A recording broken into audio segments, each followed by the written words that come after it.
Nós precisamos estabelecer uma comunicação tanto com o veterinário quanto o tutor quando a gente vai fazer o nosso exame de imagem. Lógico que eu estou falando de vet de imagem aqui que trabalha com ultrassom, raio-x.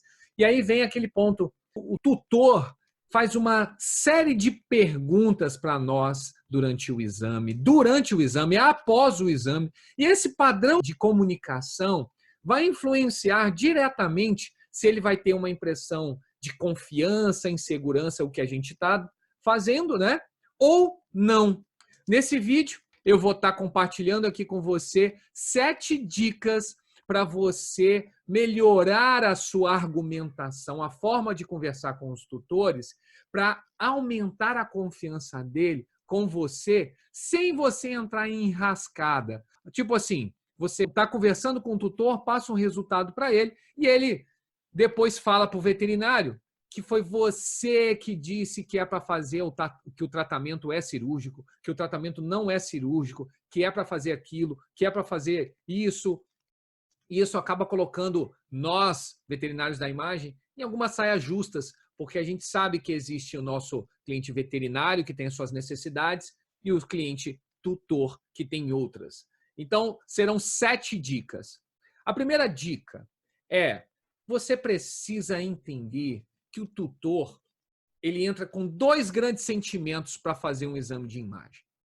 Ansiedade por não saber o que o pet dele tem, ele não sabe se ele tem uma coisa séria, se é uma coisa simples, por que ele está vomitando, por que não tem 10 dias que ele não come, por que ele está com dificuldade respiratória. Então ele está com ansiedade com o que vai dar. E ele também tem a esperança de que, ou não achei, que descubra o que tem, para que possa ser feito um tratamento e ele recupere a saúde, certo? Então ele tem ansiedade e esperança. E a primeira dica é você, toda vez que você tiver com o tutor, com você, enxergue esse sentimento, perceba isso e controle a ansiedade e a esperança dele. Na sequência das dicas que eu vou dar, eu vou te ajudar a você a fazer isso, tá? A segunda dica: controle a sua ansiedade. Porque se você precisa controlar a ansiedade do tutor, como que você vai fazer isso se você não controla a sua? E você quer ver como que a gente perde, a gente fica ansioso? A gente começa a fazer um exame de ultrassom, de repente a gente vê uma formação nodular abdominal que a gente não sabe de onde é. Ou então, o paciente ele está vomitando muito, ele está clinicamente debilitado. E o exame de ultrassom a gente não está conseguindo encontrar o que é. O paciente não para de tossir, está com muita dificuldade respiratória, a gente tira o raio-x dele, a gente não está achando nada. Ou então a gente vê uma lesão e que a gente não faz ideia do que é aquilo. A gente tem o quê? Uma dúvida. Nossa Senhora, esse é um caso complicado. Então, é necessário nós estarmos controlando a nossa ansiedade.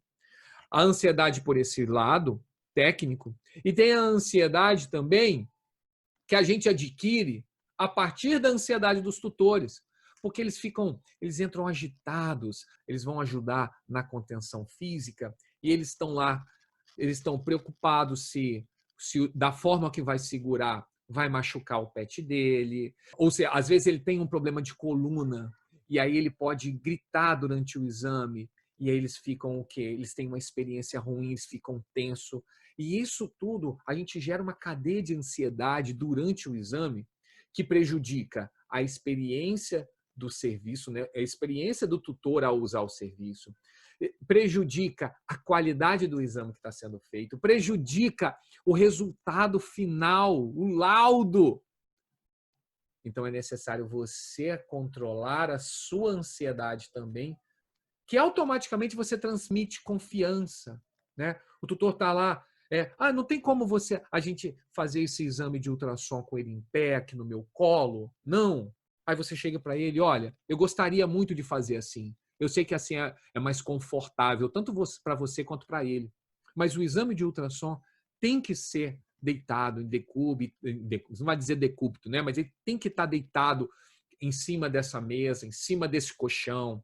Olha, confia em mim. No início ele fica um pouquinho agitado, mas daqui a pouco ele vai perceber que o exame não machuca, que é um exame rápido, que é um exame simples. E o resultado que ele vai dar vai trazer saúde, vai recuperar a saúde. Ou seja, você está trazendo a confiança, estabelecendo essa confiança com o tutor. Tá?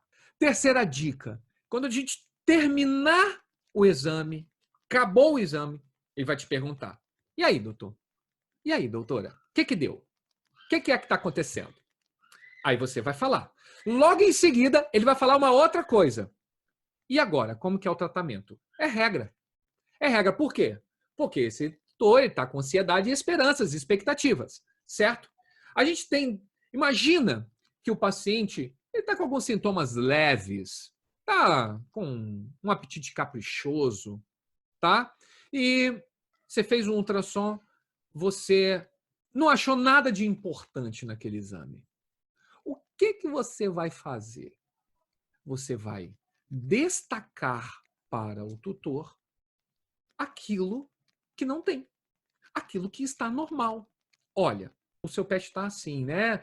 O seu cachorrinho tá sem comer, né? Mas a gente tem certeza que ele não tem um corpo estranho, que o intestino está funcionando, está se movimentando, o fígado está normal, o rim está não sei o quê. Ou seja, você está destacando o que está normal. Aí ele vai, nesse momento, você está controlando a ansiedade dele. Ele, nossa.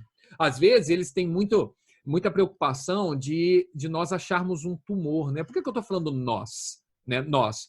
Porque eu, assim como você, trabalho na imagem. Eu estou na rotina diária com os clientes. Eu lido com isso todo dia, assim como você. Então, nós somos muito semelhantes e é por isso que eu estou compartilhando esse conhecimento aqui com você. Porque é rotina, é dia a dia, é de VET da imagem para VET da imagem. Então, quando você destaca o que está normal, você controla a ansiedade dele. Às vezes, o tutor tem um medo, o receio de que a gente encontre uma neoplasia, que você encontre um tumor. E aí você pode se antecipar: olha, eu não encontrei nenhum tumor. Não existe nada infeccionado. Uso, inclusive, uma linguagem pouco técnica para você manter conexão com ele. Porque houve uma época que quando eu ia passar o resultado, independente se era tutor ou se era veterinário, eu falava aquilo de uma forma tão técnica que quando eu terminava de falar, batia um ponto de interrogação gigantesco em cima da cabeça dos meus clientes. Aí eu falei, nossa, eu preciso mudar a forma de eu falar e me comunicar com eles, porque a comunicação é tudo, né? Comunicação é tudo. A gente deixa a nossa parte técnica para estar o quê? Conversando com o veterinário, para estar descrevendo no laudo. Agora, na hora de estar conversando com o tutor, vamos ter uma linguagem de comunicação clara, que ele entenda, né? Em vez de você falar CIT, chama de barriga d'água. Eles entendem na hora o que é, né? Então, você se antecipa, olha, não tem nada infeccionado, não tem nenhum corpo estranho, não tem nenhuma... Destaca o que está normal. E aí ele vai se sentir... Aí ele vai falar assim, mas o que tem então que está causando isso? Você em seguida você fala, olha, esse exame foi excelente, porque a gente tem certeza do que não tem. Eu vou fazer o laudo e o veterinário vai pedir, provavelmente deve pedir alguns outros exames complementares, fazer um exame de sangue, fazer não sei o que, fazer não sei o que lá. Ou seja, dá o direcionamento para dar a condução de tratamento. Mas fica tranquilo que o tratamento vai ser feito, porque a gente tem certeza que pelo menos isso não tem. Ou você pode destacar, olha aqui, pelo menos isso aqui não achei nada para fazer uma cirurgia. Às vezes é um suspeita de corpo estranho e você não acha esse corpo estranho. Esse aí é o quê? Você destaca o que está normal. Quarta dica é dizer para o tutor que aquele exame que você fez é o exame certo. Imagina que o paciente ele está com dor abdominal, parou de comer, vômito agudo, né? E até febre. E aí você faz o exame e você descobre uma pancreatite. Na hora que você vai falar o resultado para ele, a primeira coisa que você diz é, olha, nós acabamos de fazer o exame certo do seu pet, do seu gatinho, do seu cachorro. Aí quando ele ele fizer isso, você falar que é o exame certo, ele... Sério, doutor? Por quê? Sério, doutora? O que você encontrou? Eu achei o problema. O problema está no pâncreas. Nossa, e o que que tem? Olha, eu encontrei. Parece que tem uma área de infecção. Não tem um tumor aqui, mas você pode ficar tranquilo, tranquila, que eu vou fazer o laudo, eu vou conversar pessoalmente com o veterinário. Pessoalmente. E a quarta dica, e também tem a quinta dica, que é o quê? Você trazer essa informação para o tutor. Traz a informação que você vai conversar com o veterinário. Mas, Vicente, eu sou o volante, eu já estou lá na clínica. Sim, às vezes a gente pega um paciente numa rotina corrida. Pode ser que às vezes você faça um exame e você saia sem falar com o veterinário. Ou pode ser também que o tutor não sabe que você vai falar com o veterinário, mesmo que você sempre fale. E você se antecipe e você mostra para ele, eu vou conversar com o veterinário agora. Quando você fala isso, o que o tutor pensa? Nossa, ele tem mais profissionais envolvidos no caso, eles vão discutir, eles vão saber o que é, passa o que? Total segurança e confiança. Né? Não é assim que acontece quando a gente vai no médico e a gente de um médico precisa para um outro especialista e aí esse médico chega e fala assim, olha, eu conheço um especialista assim, eu vou ligar para ele, eu vou falar tudo que você tem, que quando você chegar lá, ele já sabe o seu histórico. Isso não dá uma confiança em nós? Ou seja, tem alguém olhando para nós. Tem alguém interessado em resolver aquele nosso problema, em descobrir o que a gente tem. Com os nossos clientes é a mesma coisa. Quando a gente faz essa antecipação, ele vai ter a sensação que existe uma equipe de veterinários interessados em resolver o problema de saúde do animal dele.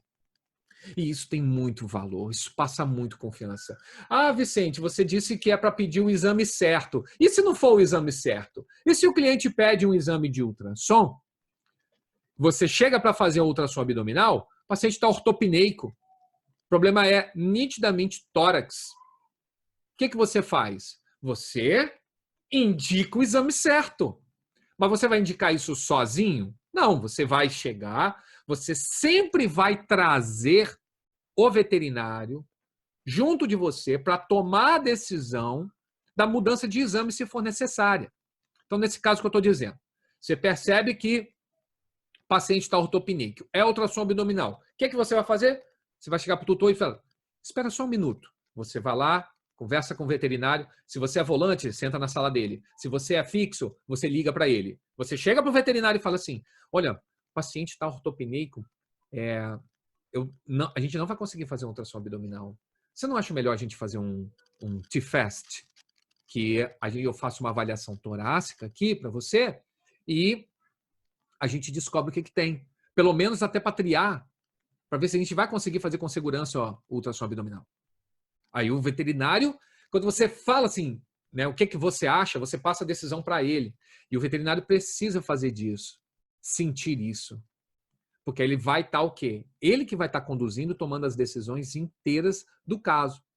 Se a gente atropela isso, se a gente tenta fazer o exame certo, mas a decisão é só nossa, a gente não chama o veterinário para fazer participação disso, ou seja, você chegou, você viu, você não fez o ultrassom abdominal, você fez o T-FAST e você chega para o veterinário, olha, eu não fiz o ultrassom abdominal não, mas eu fiz o FAST, eu já achei ali os quadrantes ventrais, esquerdo e direito, os craniais ventrais estão com derrame pleural. Opa! Oh, mas eu pedi para você fazer um ultrassom abdominal. E aí fica aquela discussão e isso desconecta com o cliente. Então, você pode acertar o exame certo, só você chamar o veterinário para participar diretamente disso. Ah, mas Vicente, e se ele não quiser? Não, o paciente não está com risco? Ele vai querer. É só você abordar ele da forma certa e explicar tecnicamente para ele que ele vai pedir o exame certo. Ele não quer que o paciente dele corra risco de vida. Claro, certo? Ou então, você faz o exame e não foi suficiente para descobrir e você percebe que precisa de fazer um outro exame. O que você vai fazer? Você vai indicar Ah, eu preciso... Você achou uma formação nodular hepática, você vai indicar uma citologia, indica a citologia.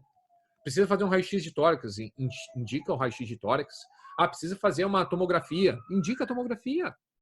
Precisa fazer um histopato, indica histopato. Ou seja, indica o exame certo. Ou seja, você fez o exame certo, porque desse exame a gente sabe o que não tem, o que tem, e agora a gente sabe o próximo passo a dar.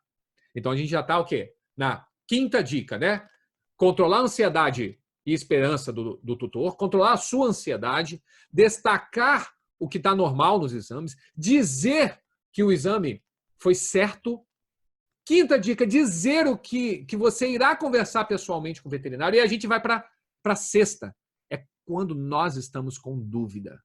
Quando bate aquela dúvida, ou seja, aquela imagem que a gente está vendo é a causa. Por exemplo, a gente encontra uma massa de 8 centímetros abdominal e a gente não tem uma visão clara da origem dela.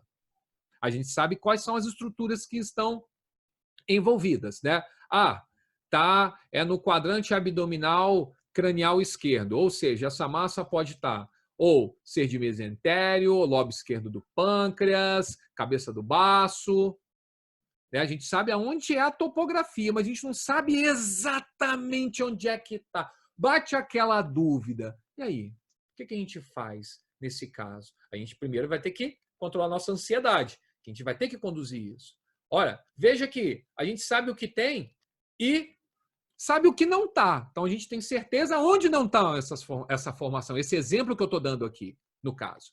A gente sabe onde é que não está. Então o que a gente pode usar de artifício? A gente pede um controle para uma reavaliação. Às vezes o paciente está um pouco inquieto, o preparo não está adequado. Você faz o quê? Pede um controle, pede um preparo. Esse paciente inquieto pede uma sedação. Às vezes nós estamos num exame, tá? Você pode estar fazendo um exame, que o paciente está tão agitado, que você não consegue ver, por exemplo, um ureter. Você percebe que o seu exame tem janelas que você não está conseguindo avaliar. O que você vai fazer? Usa as ferramentas que nós temos. Não existe a ferramenta de contenção química. Usa a contenção química, pede a contenção química, mas não sacrifique a qualidade do seu exame. O comportamento dele está te trazendo dúvida no seu exame? Use ferramentas para resolver esse problema. O número de diagnósticos diferenciais que eu tenho tá pobre. Eu preciso de mais diagnósticos diferenciais. Pesquise, faça uma revisão bibliográfica. Entre em contato com algum colega, com algum professor, um network que nós temos, que você tem, para você estar compartilhando o seu caso e ganhar ideias de outras pessoas que estão com a visão que tem um diagnóstico diferencial que você não sabia, que você tinha esquecido, que é natural. Às vezes é um caso que você pegou uma vez só e você não lembra com detalhes toda a fisiopatogenia daquilo. E aí, a importância de você estar inserido em comunidades, você estar inserido em grupos que trabalham com a mesma coisa, trabalham com imagem, para você poder estar dividindo esses processos. E o uso de controle. Se você viu um corpo estranho no duodeno descendente, percebeu que não tem sinais de obstrução total, não tem um ilho mecânico, o que você vai fazer? Você vai pedir um controle. E aí, quando o cliente perguntar para você, no caso, o tutor, ele perguntou, vai precisar de fazer cirurgia? Você vai falar assim, vamos fazer um controle em 24 horas para a gente ver onde vai estar esse corpo estranho, para a gente ver se ele está se movimentando ou vai se manter parado. Você imediatamente já fala com o veterinário. Veterinário, a situação é essa. Vamos fazer um controle para a gente ver se esse corpo estranho vai descer ou não. Não tem um sinal claro de obstrução total aqui. Aí o veterinário, não, mas eu vou fazer cirurgia agora. Falar, olha, a minha recomendação é essa, eu vou deixar isso descrito no laudo e é você que toma a decisão do tratamento realmente. Mas o que eu sugiro é estar fazendo exatamente isso. Aí a gente está aqui junto, conectando a cadeia, porque aí a decisão terapêutica é sempre do veterinário, e a gente está falando para o tutor qual será a terapêutica, não é recomendado, porque não é o nosso trabalho ali. O tutor vai perguntar e você vai dizer, olha, o tratamento que será instituído, eu vou ajudar o veterinário a tomar essa decisão. Eu vou entrar em contato com ele, eu vou fazer o laudo, e quando você chegar lá, e quando você conversar com ele, e quando, assim que a gente terminar esse exame, ele vai saber exatamente o que precisa fazer. Essa é a melhor maneira da gente estar conversando com o nosso tutor e estar dando informação para ele. E a 7ª dica está relacionada assim, e se o caso é um grande pepino? Se realmente essa massa que nós estamos falando aqui, que eu dei de exemplo para você, se é uma massa rompida, que tem 4 quadrantes de hemoperitônio, e aí? É um pepino, certo? A tendência é o quê? A gente ficar ansioso, a gente falar assim, nossa, preciso fazer cirurgia agora, preciso sair correndo, né? É necessário ter o controle. Dentro dessa 7ª dica, quando você pega um pepino, primeiro, não mente pro tutor, não mente, tá? Não fala, tá tudo bem, né? Aí você chega pro veterinário, minha nossa senhora, tá desse jeito. Lembra que você está controlando a esperança do cliente? Quando você fala, tá tudo bem, a esperança dele, ai, ufa. Aí ele chega pro veterinário, vamos sair correndo para cirurgia agora. Ele, meu Deus, mas pode, o ultrassonografista não falou que estava tudo bem? Ele vai se sentir traído, enganado. Então, não minta, tá? Agora, você pode compartilhar com o tutor experiências de outros casos semelhantes. E aí vai precisar fazer cirurgia e tal? Olha, eu acompanho um paciente que ele estava com o mesmo problema, isso tem que ser íntegro, óbvio, né? Íntegro, ético, verdade. Você não precisa dizer quem é, mas olha, eu acompanho um paciente que teve um problema muito parecido, ele fez o tratamento e ele está bem agora. E outra sacada é o quê? Você não estabeleça a expectativa de vida. Olha, nesse caso, olha, o prognóstico é muito desfavorável, geralmente é de 2 meses. Não faça isso.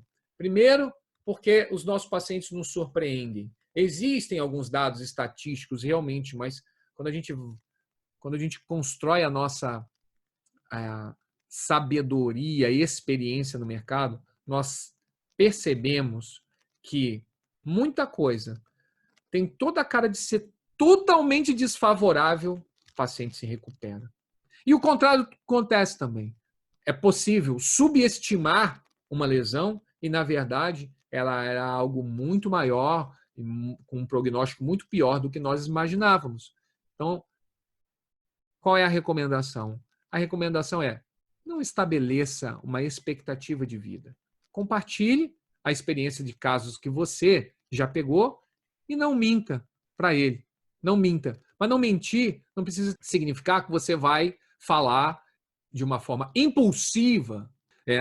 O seu cão está com uma massa rompida, cheio de sangue no abdômen, né? E você precisa sair agora correndo, vou falar com o seu veterinário agora, correndo.